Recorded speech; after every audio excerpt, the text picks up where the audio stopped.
بسم الله الرحمن الرحيم الرحمن علم القرآن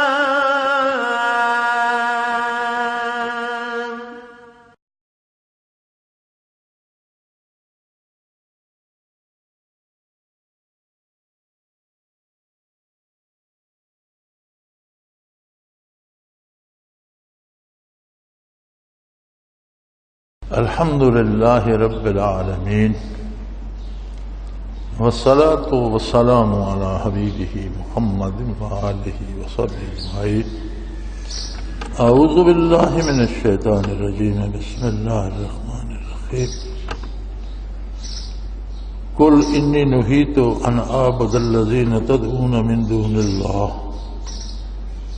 قل لا أتبع أهواءكم قد ضللت إذا وما أنا من المهتدين. قل إني على بينة من ربي وكذبتم به ما عندي ما تستعجلون به إن الحكم إلا لله يقص الحق وهو خير الفاصلين. قل لو أن عندي ما تستعجلون به لقضي الأمر بيني وبينكم واللہ اعلم بالظالمین. اللہم سبحانک لا علم لنا الا ما علمتنا انک انت العلیم الحکیم. مولایا صلی وسلم دائما ابدا علی حبیبک خیر الخلق کلہم. فرمایا میرے حبیب ان لوگوں کو بتا دیجئے کہ جن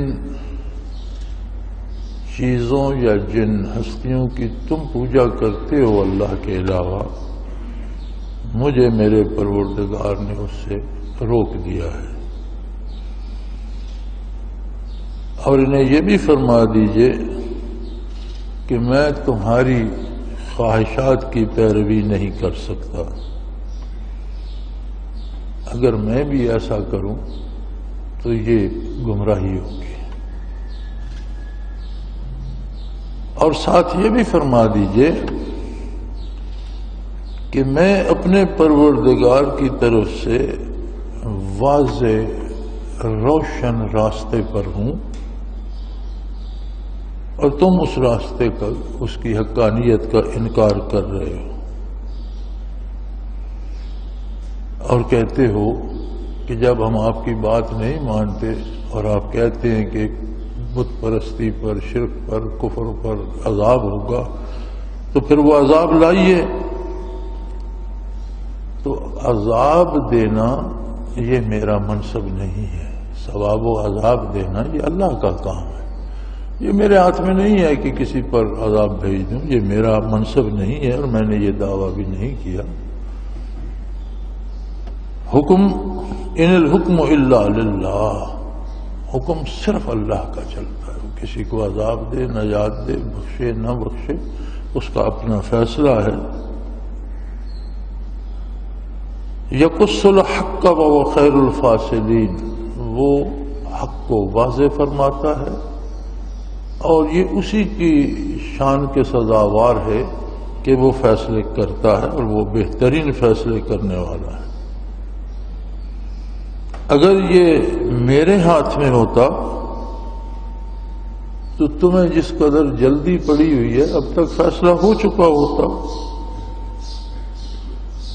لیکن یاد رکھو اللہ غلط کاروں کو خوب جانتا ہے. وہ خود فیصلہ فرمائے گا. یہ سادہ سا بامحاورہ ترجمہ ہے ان آیات مبارکہ کا.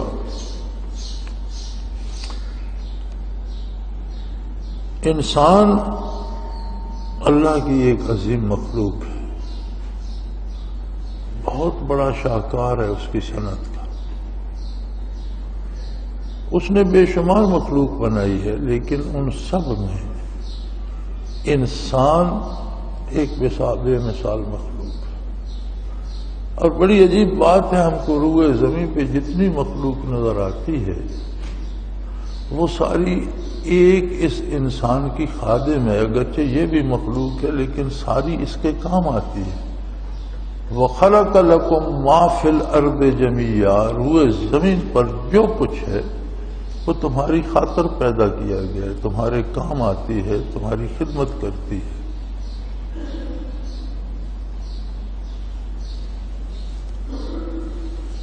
انسان کے اندر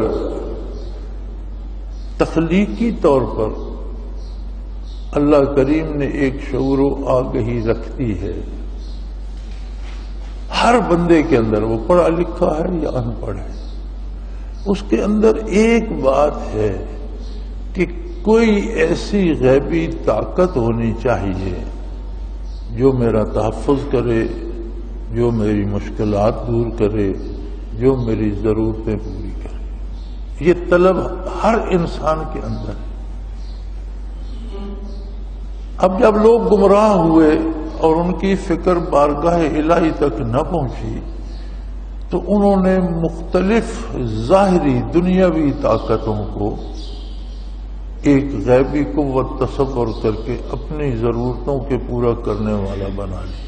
یعنی جہاں اللہ کا منصب تھا، جہاں اللہ کا نام ہونا چاہیے تھا، وہاں انہوں نے مخلوق ہی میں سے مختلف کو بٹھا دیا اور ان کی پوجا کرنے لگے۔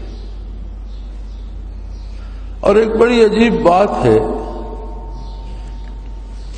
کہ آج تک جتنی تاریخ ہے بت پرستی کی یا کفر کی یا شرک کی، اس میں کوئی ایسی طاقت انسان کو تصور نہیں کر سکا جو اس کی ساری مصیبتیں دور کرے۔ یہ بڑی عجیب بات ہے۔ اولاد کے لیے کوئی اور بت ہے، بھوک مٹانے کے لیے کوئی اور طاقت ہے، بارش برسانے کے لیے کوئی اور ہے، کھیتی اگانے کے لیے کوئی اور ہے۔ تو حضور کی بعثت عالیہ سے پہلے عہد فطرت میں، جبکہ دین کا کوئی پتہ نہیں چلتا تھا، تب بھی ایسے لوگ تھے جن پر اللہ کا یہ کرم تھا کہ وہ اس فلسفے کو نہیں مانتے تھے۔ خود مکہ مکرمہ میں ایک شخص تھے زید بن عمر بن نفیل، وہ کہتے تھے یار یہ بات میری سمجھ میں نہیں آتی، رب واحد نم الف رب، کہ خالق و مالک اور پالنہار کوئی ایک ہوگا، ہزاروں کیسے ہو سکتے؟ فرد ایک ہے، اب اس کی ضروریات بے شمار ہیں اور ہر ضرورت کے لیے ایک الگ خدا بنا لو تو وہ تو سارے تو راضی کرنا مشکل ہے، ان میں اختلاف رائے بھی ہو سکتا ہے۔ قرآن کریم میں آتا ہے نا کہ اللہ کے علاوہ کو اور بھی معبود ہوتا تو وہ آسمانوں پر چڑھ دوڑتا اور ساری حکومت فتح کر لیتا۔ بادشاہوں کا تو یہ مزاج ہے کہ وہ چاہتے ہیں میں ہی رہوں، کوئی اور ہوتا تو وہ آسمانوں پہ چڑھائی کر لیتا۔ تو حضرت زید فرماتے تھے اربم واحدن ام الف رب الدین اذا تقسمت الامور، یہ کوئی دین ہے جب کام بانٹ دیے جائے تو آپ کس کس کو راضی کریں گے؟ کہ کتنی ضروریات ہیں انسانی، اتنے بت بنا دو تو ان کی کیا خواہش ہے، وہ کس بات پہ راضی ہوتے ہیں، وہ کس طریقے عبادت کو چاہتے ہیں، وہ کیا مطالبہ کرتے ہیں، یہ تو مشکل ہے۔ وہ کہنے لگے نہ یہ دین بنتا ہے اور نہ یہ ربوبیت کا تصور صحیح ہے۔ پھر کہتے تھے ترکت اللات والعزی جمیعا، میں لات اور عزی سب کو چھوڑتا ہوں۔ کذالک یفعل الرجل البصیر، جس بندے کو اللہ نے بصیرت دی وہ ایسا ہی کرے گا، کہ یہ کوئی دین نہیں ہے۔ تو یہ ایک عجیب سا الجھا ہوا مسئلہ ہے کہ انسان جب اپنی خواہشات کے پیچھے بھاگتا ہے اور اپنی خواہش سے امیدیں وابستہ کر، یہ ضروری نہیں کہ بتوں سے ہوں، یہ افراد سے بھی ہو سکتی ہیں، مختلف ذرائع سے بھی ہو سکتی ہیں۔ قرآن کریم فرماتے ہیں نا افرأیت من اتخذ الہہ ہواہ، آپ نے ان لوگوں کو دیکھا، ان کا ملاحظہ فرمایا جو اپنی خواہشات کی عبادت کرتے ہیں۔ اب خواہش کو بت بنا کر سامنے کوئی سجدہ نہیں کرتا، لیکن عمل ایسا کرتا ہے جیسی اس کی خواہش و آرزو ہوتی ہے۔ تو اللہ کریم فرماتے ہیں یہ جو غیر مشروط اطاعت ہوتی ہے یہی عبادت ہوتی ہے۔ تو جب وہ غیر مشروط اطاعت خواہش و آرزو کی تو اسے معبود بنا لیا۔ تو بڑی خوبصورت بات کی قرآن کریم نے، اور اللہ کا کلام ہے، کلام الملوک ملوک الکلام، بادشاہوں کا کلام، کلام کا بادشاہ ہوا کرتا ہے۔ اللہ واحد لا شریک ہے، اس کا کلام بادشاہ ہے کلاموں کا۔ خوبصورت سی بات، چھوٹی سی بات میں سارا جھگڑا ختم کر دیا۔ فرمایا میرے حبیب نے بتا دیجئے، انی نہیت ان اعبد الذین تدعون من دون اللہ، ایک نہیں، دو نہیں، 10 نہیں، 10 لاکھ نہیں، صرف ایک اللہ کے علاوہ جتنی ہستیوں سے تم امیدیں وابستہ کر کے ان کی پوجا کرتے ہو، مجھے اللہ نے اس سے روک دیا۔ میں ان میں سے کسی کو پرے کا حیثیت نہیں دیتا، ان کی کوئی حیثیت نہیں۔ بھئی جو کچھ ہم نے بنایا تھا، جو کچھ انسانوں نے سوچا تھا، جو کچھ مذاہب بندوں نے ایجاد کیے تھے، ان کا تو آپ صلی اللہ علیہ وسلم نے انکار کر دیا۔ تو پھر ہوگا کیا؟ آپ کسی بھی راستے پہ نہیں چلیں گے تو کیا ہوگا؟ فرمایا انہیں ساتھ ہی یہ بھی بتا دیجئے کہ انی علی بینۃ من ربی، مجھے میرے رب نے روشن اور واضح راستہ بتا دیا ہے، میں تمہاری طرح گم کردہ راہ نہیں ہوں۔ تم گم کردہ راہ لوگ ہو، اور یہ جو تم نے فلسفی ایجاد کی ہے، قد دللت اذا ما انا من المعتدین، اگر یہ تمہاری فلسفی، میں جو خاتم الانبیاء ہوں، جو امام الانبیاء ہوں، جو مخلوق میں بے مثل و بے مثال ہوں، اللہ کا نبی، اللہ کا رسول ہوں، اگر تمہاری بات میں بھی مان لوں تو یہ غلط ہوگا، کیونکہ غلط کو صحیح نہیں کیا جا سکتا۔ اسے کوئی بڑی سے بڑی ہستی مان لے تو وہ صحیح نہیں ہو جاتا، غلط غلط ہی رہتا۔ یہ تمہاری فکر، تمہاری ایجاد، یہ سب غلط ہے۔ اور جیسا کہ تم زور لگاتے ہو کہ جی آپ ہماری بات مانیں، تو اگر میں تمہاری بات مان لوں تو پھر بھی یہ بات غلط ہی ہوگی، میرے ماننے سے صحیح نہیں ہو جائے گی، تو میں کیوں مانوں؟ اور پھر مجھے میرے پروردگار نے تمہاری ان خرافات کو ماننے سے روک دیا، لہذا مجھ سے کبھی نہ یہ مطالبہ کرو، نہ یہ امید رکھو۔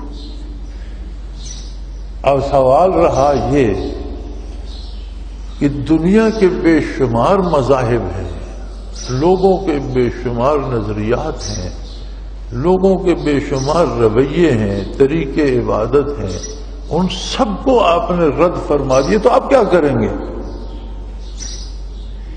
تو میرے حبیب نے یہ بتا دیجئے کہ میں اپنے پروردگار کی طرف سے واضح اور روشن راستے پر،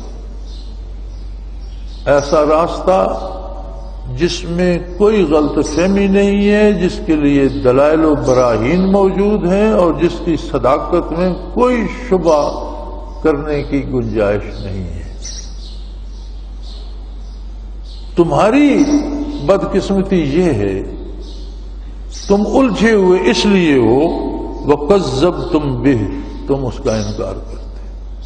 مصیبت یہ ہے تمہارے لیے کہ تم حق کا انکار کر رہے ہو۔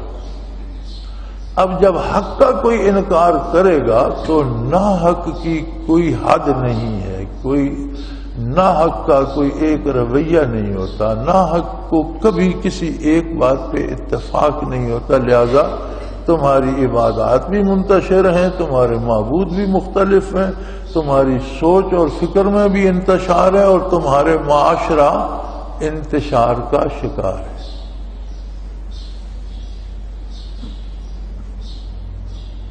ہم ایک رویے کا شکار ہو چکے ہیں، باوجود اللہ کا ہم پر احسان ہے کہ ہم مسلمان ہیں، اس کے باوجود ہم ایک رویے کا شکار ہو چکے ہیں کہ جو آیت کفر و شرک کی نفی کرتی ہے اسے ہم وہاں چسپا کر دیتے ہیں عہد نبوت کے کافروں اور مشرکین پر، اور جو آیت نیکی یا بھلائی کا یا نیک لوگوں کی عظمت کا ذکر کرتی ہے اسے ہم صحابہ کرام پہ چسپا کر خود کو الگ کر لیتے ہیں۔ یاد رکھیں قرآن کسی ایک زمانے کے لیے نہیں ہے، یہ حق ہے کہ جب آیات نازل ہوئی تو اس کی مثال وہ کافر تھے اور اس کے حقانیت کو ماننے والوں کی مثال صحابہ کرام تھے، یہ درست۔ لیکن کیا قرآن کا ارشاد وہاں ختم ہو گیا؟ نہیں، یہ قیامت تک آنے والی انسانیت کی رہنمائی کے لیے ہے۔ آج بھی جو اپنی امیدیں اللہ کو چھوڑ کر غیر اللہ سے وابستہ کرے گا، وہ اپنا نام مسلمان رکھ لے، اپنا نام دین محمد رکھ لے، اپنا نام نور محمد رکھ لے، یا اپنا نام کسی ہندو سا رکھ لے، بات اس رویے پہ ہوگی کہ اس کی امید کیا اللہ سے وابستہ ہے یا غیر اللہ سے وابستہ ہے۔ جب امید اللہ کریم سے وابستہ ہوتی ہے تو جو مرکز امید ہوتا ہے اسے کوئی امیدوار چھوڑنا نہیں چاہتا، یہ طے ہے۔ جو بھی ہستی مرکز امید ہوتی ہے، امید رکھنے والا اس سے بگاڑنا نہیں چاہتا، اسے چھوڑنا نہیں چاہتا، کوئی ایسا کام نہیں کرتا کہ امید کی رسی ہاتھ سے چھوٹ جائے۔ آج اگر ہماری امیدیں رب العالمین سے وابستہ ہوں تو معاشرے میں جرائم کی گنجائش باقی نہیں رہتی، ایک دوسرے کے پاؤں کھینچنے کی گنجائش باقی نہیں رہتی، ایک دوسرے کو نیچا دکھانے کی گنجائش باقی نہیں رہتی، ایک دوسرے کے وسائل پہ قبضہ کرنے کی گنجائش باقی نہیں رہتی، ایک دوسرے کو قتل کرنے اور تباہ کرنے کی گنجائش باقی نہیں رہتی۔ اگر ملک میں دہشت گردی ہے، اگر ملک میں چور بازاری ہے، اگر ملک میں ناانصافی ہے، اگر ملک میں بدامنی ہے، تو اس کا مطلب یہ ہے کہ ہم نے عظمت الہی سے منہ پھیر کر مختلف چیزوں خواہشات سے اپنی امیدوں کو وابستہ کر لیا۔ بیماری ہوتی ہے اور ہر بیماری کا علاج ہوتا ہے۔ یہ بدامنی، یہ دہشت گردی، یہ لوٹ مار، یہ ناانصافی، یہ معاشرے کی سب سے خطرناک بیماری ہے۔ جس طرح آپ کہتے ہیں کسی کو ہارٹ پیشنٹ ہو گیا یا اس کو کینسر ہو گیا، یہ معاشرے کا کینسر ہے۔ اب معالج جب علاج کرتا ہے تو علاج یہ ہوتا ہے کہ جو وجہ ہے اس بیماری کی، جس وجہ سے وہ بیماری پھل پھول رہی ہے، اس وجہ کو روکا جائے، اس وجہ کو ختم کیا جائے تاکہ بیماری ختم ہو جائے۔ ہمارے ہاں علاج الٹا ہے۔ ہم نے سوچا یہ ہے کہ دہشت گردی ہو رہی ہے تو دہشت گردوں کو قتل کر دو، شاید یہ فوری علاج تو ہو، لیکن افراد تو قتل ہو جائیں گے، افکار کو کون قتل کرے گا؟ یہ جو فکر بن گئی ہے کہ جس کے پاس کچھ ہے اسے چھین لو، چھین نہیں سکتے تو اس کو قتل کر دو۔ آپ بندے تو مار دیں گے۔ وہ ایک مشاعرہ ہو رہا تھا کراچی میں بھی اس میں تھا، تو ایک دوست شاعر تھے سحر انصاری، انہوں نے ایک غزل پڑھی، اس کا ایک شعر تھا کہ نئے دستور ہیں نئے زمانے کے لیے، نئے دستور ہیں نئے زمانے کے لیے، آگ ہی لائی گئی آگ بجھانے کے لیے۔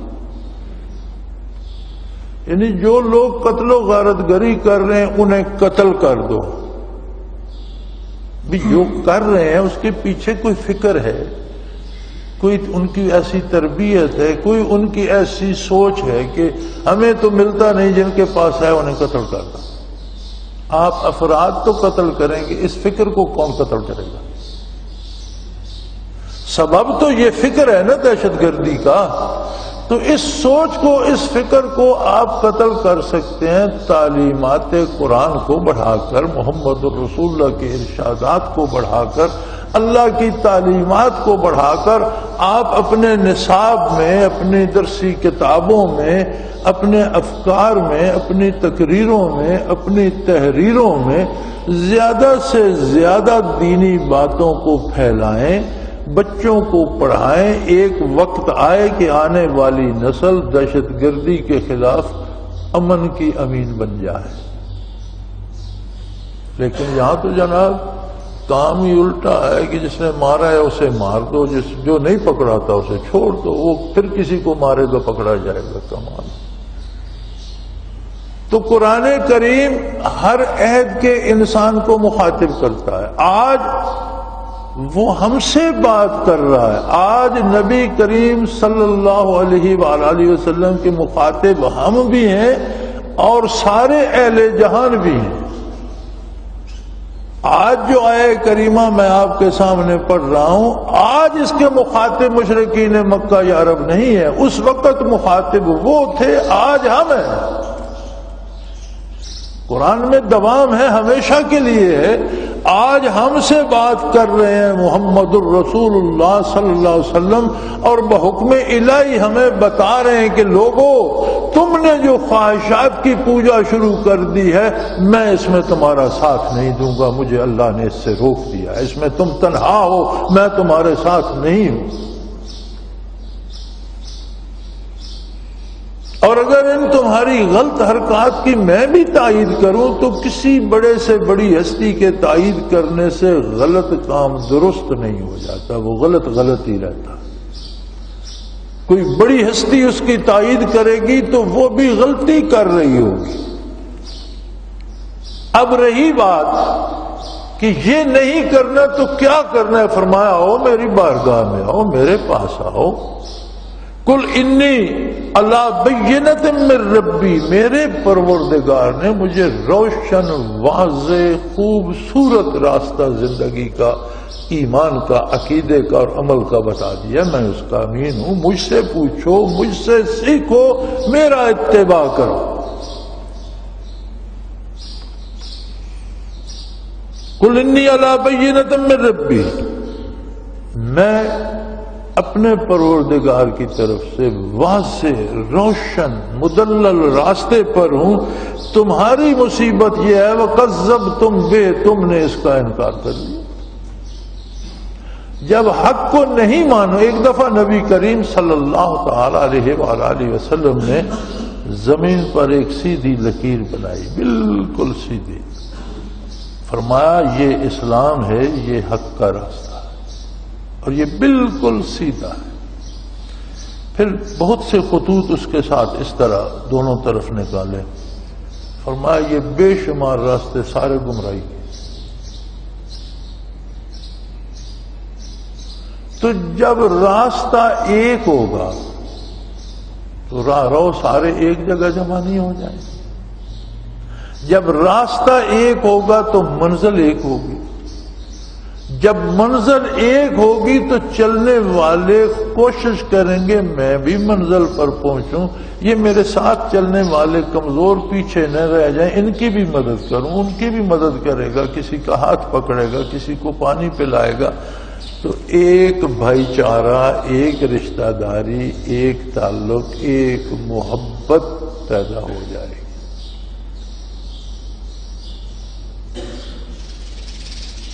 اب اس کا طریقہ یہ ہے کہ قرآن کی تعلیمات کو، حضور اکرم صلی اللہ علیہ وسلم کی تعلیمات کو عام کیا جائے. لیکن ہماری بد نصیبی یہ ہے کہ الزام ہم پہ یہ آتا ہے کہ یہ آج کی تہذیب کو 1400 سال پیچھے لے جانا چاہتے ہیں، پتھر کے دور میں. ارے کم بختو، اس دور سے نکال کر انسان کو اللہ نے ان بلندیوں پر پہنچایا، انسانی ان عظمتوں پر پہنچایا جن کے بعد ان عظمتوں کا کوئی تصور بھی نہیں کر سکتا۔ پوری دنیا میں ظلم تھا، جور و جفا تھی، نا انصافی تھی، قتل و غارت گری تھی، گلے کٹ رہے تھے۔ محمد الرسول اللہ صلی اللہ علیہ وسلم کی رہنمائی نے قاتلوں کو عادل بنا دیا، چوروں کو اپنی کمائی بانٹنے والا بنا دیا، ان پڑھوں اور جاہلوں کو دنیا کے پڑھے لکھوں کا پیشوا بنا دیا، جو نہ تھے خود راہ پر اوروں کے ہادی بن گئے۔ ایسا انقلاب آیا کہ پوری انسانیت کے لیے وہ رہنما قرار پائے۔ کیا نظر تھی جس نے مردوں کو مسیحا کر دیا؟ وہ نظر پاک ایسی تھی کہ جو خود روحانی طور پر مردہ ہو چکے تھے وہ حیات بخش مسیحا بن گئے۔ آج کس کی نبوت ہے؟ آج ہم کس کا کلمہ پڑھتے ہیں؟ لا الہ الا اللہ محمد الرسول اللہ صلی اللہ علیہ وسلم۔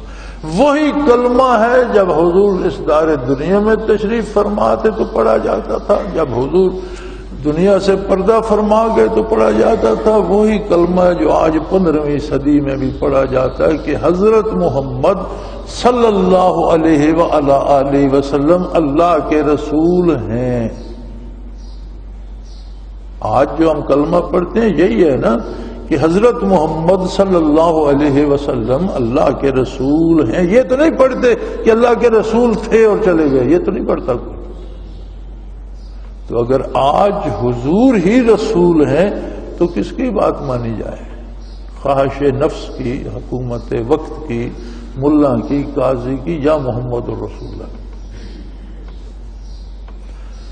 رسول کے ہوتے ہوئے کسی دوسرے کی بات نہیں مانی جائے گی۔ ملا، قاضی، پیر، فقیر، مرشد نوکر ہیں اس بارگاہ کہ ان کا کام ہے وہ حق پہنچائیں جو محمد الرسول نے ارشاد فرمایا۔ جو ایسا نہیں کرتا وہ نہ مولوی ہے، نہ پیر ہے، نہ کسی احترام کا مستحق ہے، نہ اس کی اپنی کوئی حیثیت ہے۔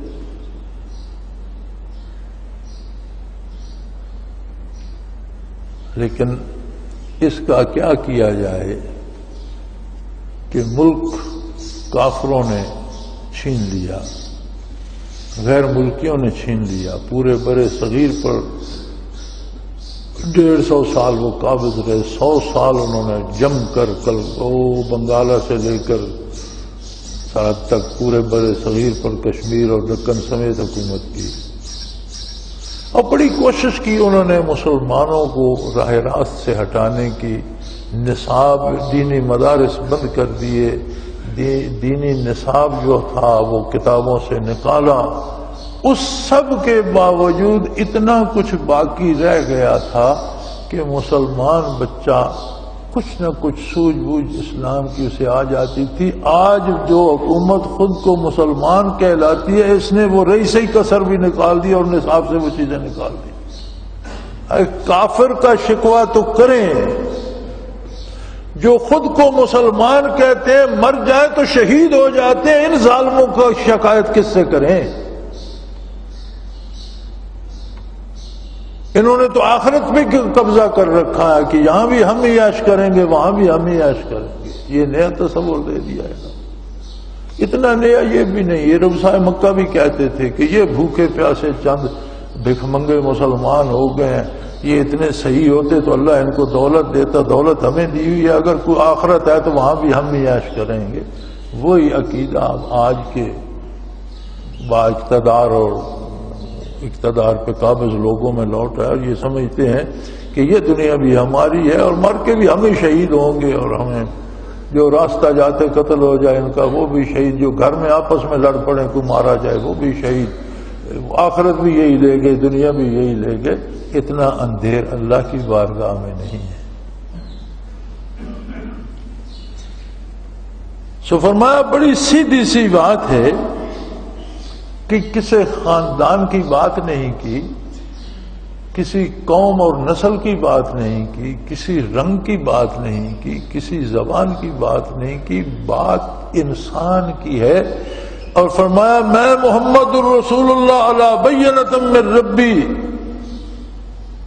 اللہ کی طرف سے دیے ہوئے سیدھے اور روشن راستے پر ہوں، جس کے ساتھ دلائل ہیں، جس کا حق ہونا ثابت ہے۔ تو پھر اگر اتنا روشن اور واضح راستہ ہمارے پاس ہے تو ہم مار کیوں کھا رہے ہیں؟ کافر تو انکار کر کے انہوں نے مار کھائی، ہم کیوں کر رہے ہیں؟ کہیں ایسا تو نہیں کہ زبانی ہم مانتے ہیں اور عملاً ہم بھی وہی کام کر رہے ہیں جو کافر کرتے ہیں؟ نتیجہ تو کام پہ مرتب ہوگا نا۔ ایک آدمی کہتا ہے میں شربت پی رہا ہوں لیکن پیتا زہر ہے، تو اثر زہر کا ہوگا یا شربت کا ہوگا؟ عمل کا نتیجہ نکلے گا نا۔ اگر زبانی ہم کلمہ پڑھتے ہیں اور عملاً کردار وہی ہو جو ان کا ہے جو کلمے سے انکار کرتے ہیں، تو نتائج وہی نکلیں گے۔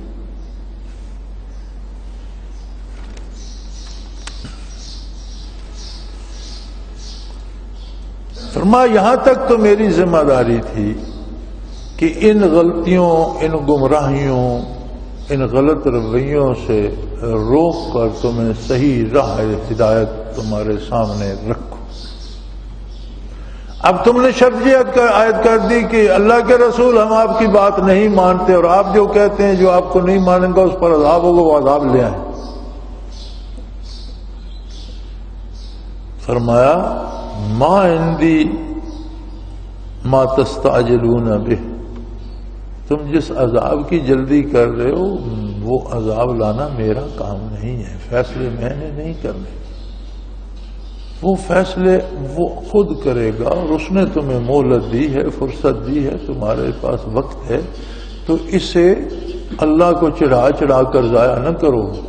یہ وقت گزر جائے گا اور فیصلے کی گھڑی آ جائے گی، پھر کیا کر سکو؟ ان الحکم الا للہ، فیصلہ کرنا صرف اللہ کو سزاوار ہے، وہ مالک ہے، وہ فیصلہ کرے گا۔ یقص الحق وهو خیر الفاصلین، وہ سیدھی حق بات ارشاد فرماتا ہے اور بہترین فیصلہ کرنے والا ہے۔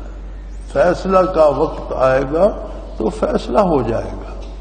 اس کی جلدی کیوں کرتے ہو؟ کوئی دلائل لاؤ، جو تم کرتے ہو اس کی کوئی تمہارے پاس دلیل ہے؟ اگر نہیں ہے تو اب وقت ہے، میری بات مانو، میرے ارشادات مانو، اللہ کی بات مانو، اللہ کے ارشادات مانو۔ اور فرمایا نے یہ بھی فرما دے کہ اگر میرے بس میں ہوتا، فیصلہ میں نے کرنا ہوتا، تو جب تم مطالبہ کر لو میں فیصلہ کر دیتا، جھگڑا ختم ہو جاتا۔ میرے بس میں نہیں ہے، یہ اس کے اپنے بس میں ہے، جس کی مخلوق ہے، جس نے پیدا کیا ہے اور جس نے ان کی رہنمائی فرمائی ہے، کتاب نازل کی ہے، رسول مبعوث فرمائے ہیں۔ فیصلہ اس نے کرنا ہے، کردار تمہارا ہے، انتخاب تمہارے پاس ہے، تم کون سا راستہ چنتے ہو۔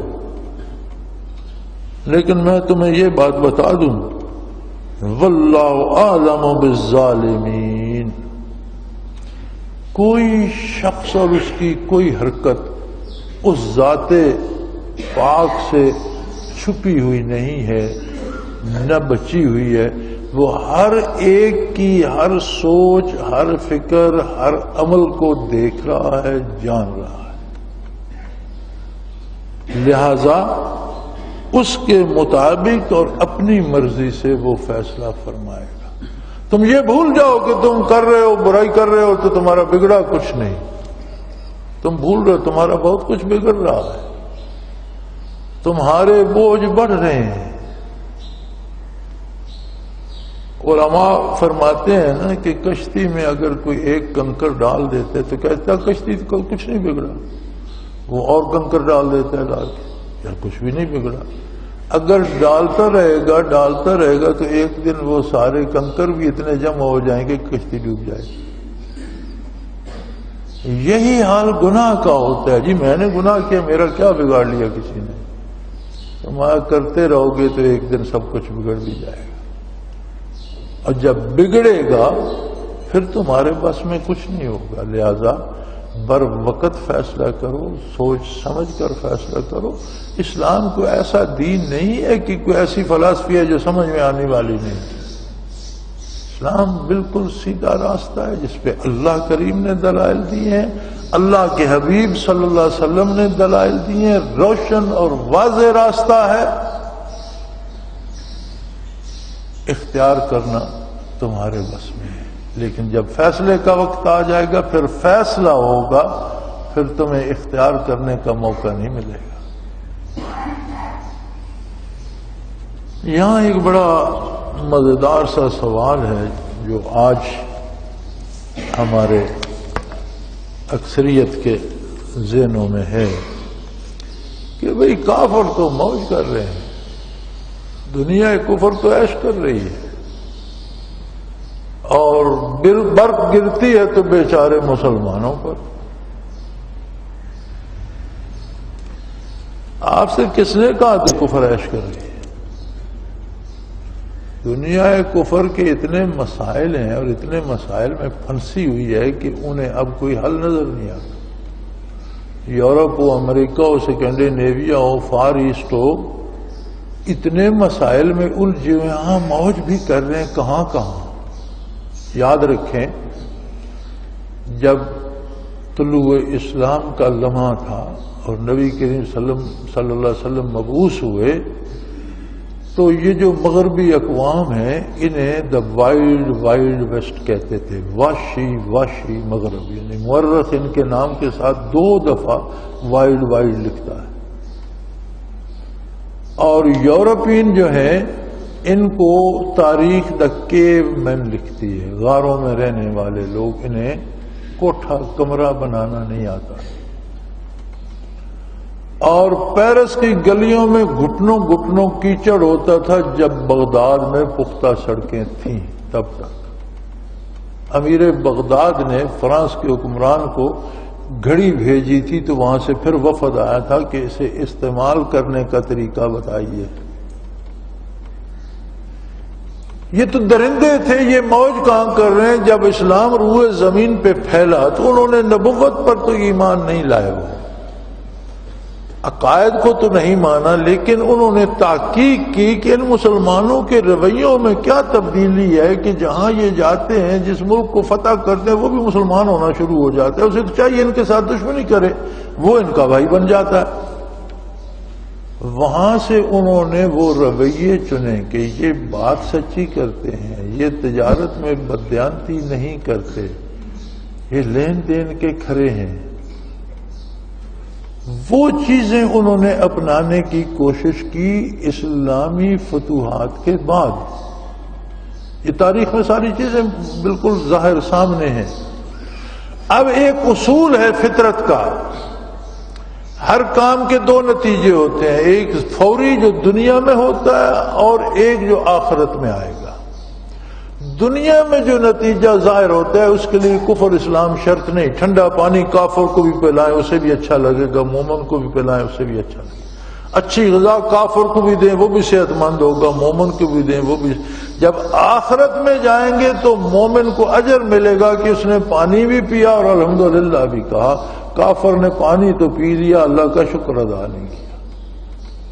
مومن نے اچھی غذا کھائی، پاکیزہ غذا کھائی، صحت مند رہا، اللہ کو یاد کیا، اللہ کا شکر ادا کیا، کافر نے شکر ادا نہیں کیا، ناشکری کے جرم میں گرفتار ہوگا۔ لیکن دنیا پہ جو نتیجہ ہے وہ ایک سا ہوگا۔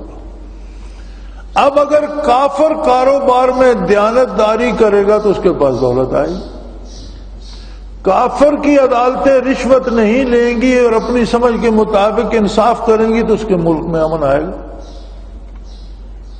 اخروی نتائج الگ ہیں، لیکن مغرب کو بھی آپ دیکھ لیجئے، جہاں جہاں انہوں نے اسلامی قانون کو نہیں مانا، مثلا مرد عورت کے تعلقات اور رشتے جو اسلام نے بنائے تھے، انہوں نے کہا یہ مشکل ہے، ہم یہ نہیں مانتے۔ نہیں مانتے تو آج اس جگہ پہنچ چکے ہیں جہاں خود وہ اس کی اصلاح نہیں کر سکتے۔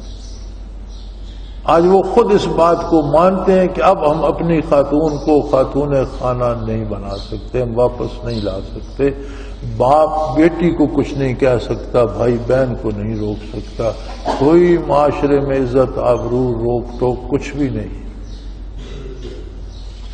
حلال حرام کو انہوں نے نہیں مانا، اسلام کے حلال حرام کو۔ آج کیا کھا رہے ہیں؟ کیچوے، چوہے، مینڈکیں، سانپ، بچھو، بندر، خنزیر، یہ انسانوں کے کھانے کی چیزیں کیوں کھا رہے ہیں؟ اسلام کو نہیں مانا۔ معیشت میں انہوں نے اسلام کو نہیں مانا، ان کا ہم سود چلائیں گے۔ آج بھی مغربی دنیا میں بھی، برطانیہ ہو، یورپ ہو، سکنڈینیویا ہو یا امریکہ ہو یا فار ایسٹ ہو، وہاں امیر امیر تر ہوتا جا رہا ہے اور غریب غریب تر ہوتا جا رہا ہے۔ آج بھی لندن سے لے کر نیو یارک تک آپ رات کو پھریں سڑکوں پر تو بے شمار لوگ آپ کو فٹ پاتھ پہ لیٹے نظر آئیں گے۔ برطانیہ کے سخت سرد موسم میں پلوں کے نیچے رات گزارتے ہوئے بندے ملتے ہیں۔ معاشی نامواری وہاں بھی ویسی جا رہی ہے۔ یعنی جہاں جہاں انہوں نے اسلام کو نہیں مانا وہ ذلیل تر ہیں وہاں، اور جہاں جہاں ان کا کام دنیاوی اعتبار سے چل رہا ہے وہاں انہوں نے اصول اسلام کے اپنا۔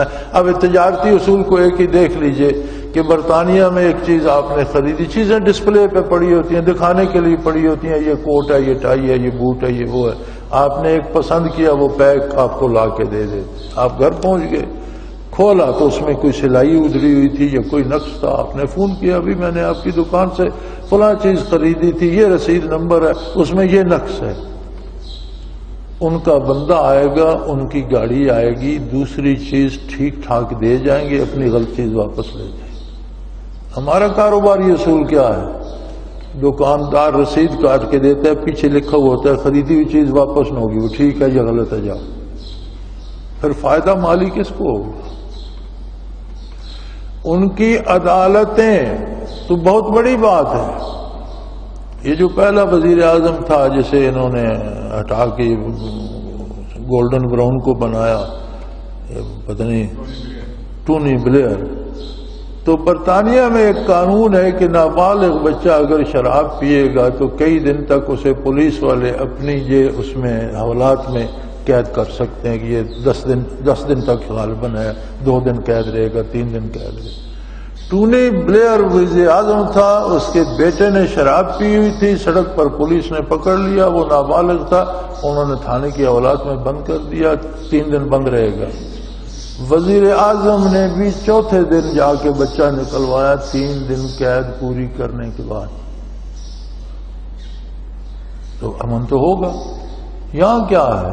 تھانے سے لے کر عدالتیں تک بک رہی ہیں، تو امن کیسے ہوگا؟ تو میرے بھائی یہ سوال ہی نامعقول ہے کہ کافر آرام میں نہیں ہے۔ ہاں تھوڑا سا انہیں احساس آ جاتا ہے جہاں وہ دنیوی طور پر اسلامی احکام کو اپنا رہے ہیں۔ وآخر دعوانا ان الحمدللہ رب العالمین۔ اللہ اللہ اللہ اللہ اللہ اللہ اللہ اللہ۔